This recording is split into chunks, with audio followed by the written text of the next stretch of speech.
ছাগলের পা। ও কাকা, কতুলা ছাগল?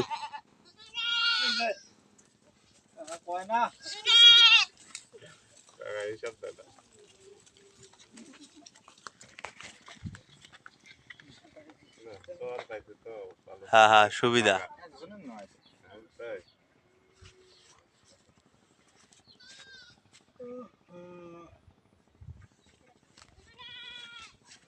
বাড়িতে আসছেন ভাই, বাড়ির সময় ঠিক ছাগল গেলে পানি পার হয়ে আসছে। হ্যাঁ। কি কয়? ছাগলের সাঁতার শিখাইছেন কোন দিন? না না, ছাগল সাঁতার পায়, এমনিতে পায়? এই যে আর ঠিক যদি এই যে মরিচ বাড়িতে দেখা যায় না, হ্যাঁ। দুধ নালা হয় তাও ছাগল পংরি যাত না দেখলে বিশ্বাস দিবেন না। হুম। আমার এদিকে ছাগল তো নামে না কোনোটি। আর বর্তমানে আমারে ছাগল নামে না, আমার বাড়ি আগত এইদিকে চর আসলো, মনে করে তো নালা পংরি ছাগল ঘাস খাওয়া যাওয়া খায়, গরুতে যায়, তারপরে ছাগলে আপনি একলাই পংরি যায়, পরে একলাই আসি। আর এখন আর ছাগল মনে করেন যে পানি তো নামে দেয়, এখন আর ছাগল নামে না। পানি তো নামলে ফাল মারি উঠতে পারে। আলসিয়া হয়ে গেছে ছাগল।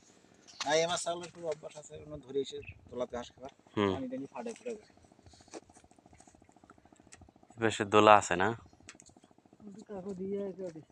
আর নৌকা হইলে না একটা কতক্ষণ ঘুরিয়ে টুরিয়ে যাইতাম। থাক, কালকে আমনে আবার লঙ্গি নিয়ে আইতে হইব। কালকে ইয়েতে এই এদিক দিয়ে হ্যাঁ, চলে যাবো। ভাতের টুকলো আমার ধরে গেছে। হ্যাঁ, কিসের ভাতের টুবলা?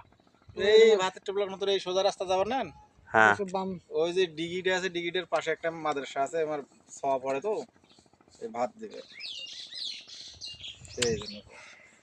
যাইবে ধরে যাওয়া যাইবে, লোকেশনটা তো আমরা ক্লিয়ার জানি না, এটাই সমস্যা আর কি। তোমার